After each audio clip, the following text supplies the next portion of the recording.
Welcome to Vyas academy online classes.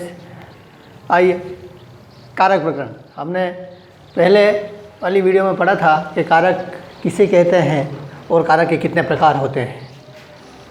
अब एक एक विभक्ति के आधार पर एक एक कारक को हम विस्तार से पढ़ते जाएंगे कि किन किन सूत्रों के माध्यम से किन किन शब्दों में प्रथमा विभक्ति होती है, किन शब्दों में द्वितीय होती है, किन शब्दों में तृतीया होती है।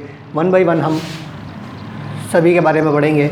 पहले पढ़ते हैं हम प्रथमा विभक्ति। प्रथमा विभक्ति में एक ही सूत्र होता है, वो है प्रातिपदिकार्थ, लिंग परिमाण, वचन मात्रे, प्रथमा। वापस सुनिए, प्रातिपदिकार्थ, लिंग परिमाण, वचन मात्रे, प्रथमा। अर्थात प्रातिपदिक शब्दों में, लिंग में, वचन में, मात्रा में, परिमाण में, इनमें प्रथमा विभक्ति का प्रयोग होता है। प्रातिपदिक क्या होता है?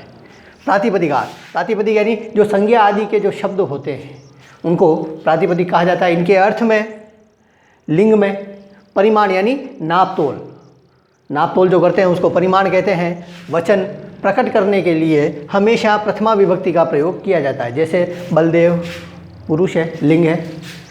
अग्नि पुरुषवाची शब्द है, लिंग है। लघु परिमाण है।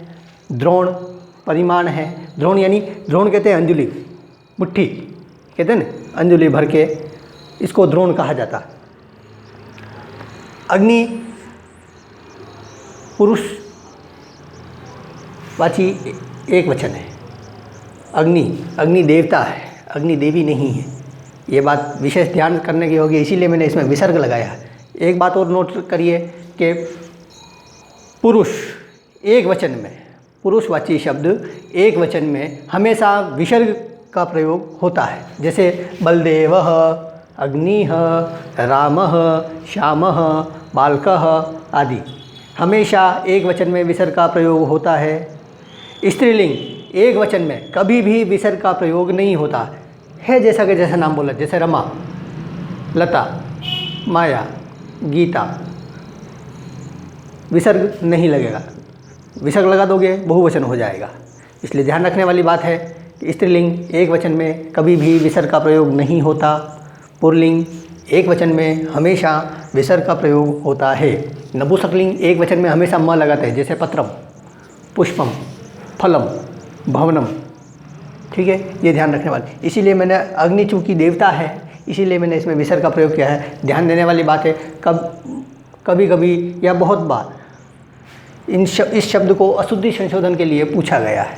अशुद्धि संशोधन में हम चूँकि अग्नि शब्द सुन करके ऐसा लगता है ये स्त्रीलिंग है और उसका संशोधन करते हैं, मगर नहीं, अग्नि देवता है, देवी नहीं है। इसलिए इसमें हमेशा विसर्ग का प्रयोग आएगा। पुल्लिंग एक वचन में इसका प्रयोग होता है।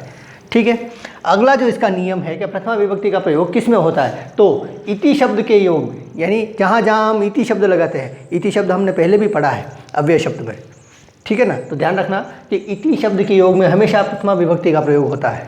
जैसे कि वयम इम जयंतः इति नामना जानीमः, हम सब इसे जयंत इस नाम से जानते हैं। क्योंकि इति लगा है इसलिए जयंत में हमने प्रथमा विभक्ति का प्रयोग किया। जयंत विसर्ग लगाया है मैंने, जयंतः, अर्थात ये पुल्लिंग एक वचन है।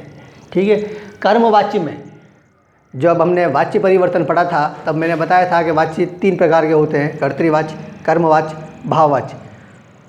तो उसमें जो कर्मवाच्य होता है, कर्मवाच्य में जो कर्म होता है, ऑब्जेक्ट, उसमें हमेशा प्रथमा विभक्ति का प्रयोग होता है।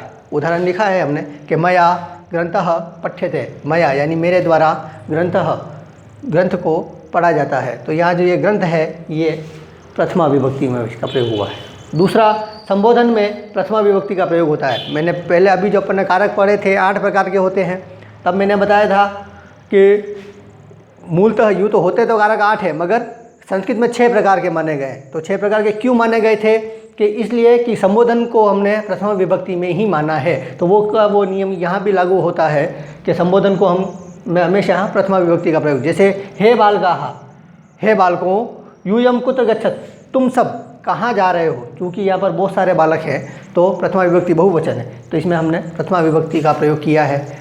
ठीक है, तो ये थी हमारी प्रथमा विभक्ति। प्रथमा विभक्ति में एक ही सूत्र है, प्लस ये 2 नियम और आपको ध्यान में रखने हैं। तो आप कभी भी गलती नहीं करेंगे। कारक प्रकरण में अशुद्धि संशोधन में बहुत सी जगह काम आएगा। जब तक आपको कारक प्रकरण के नियम याद नहीं हैं, हम अशुद्धि संशोधन भी नहीं कर सकते हैं।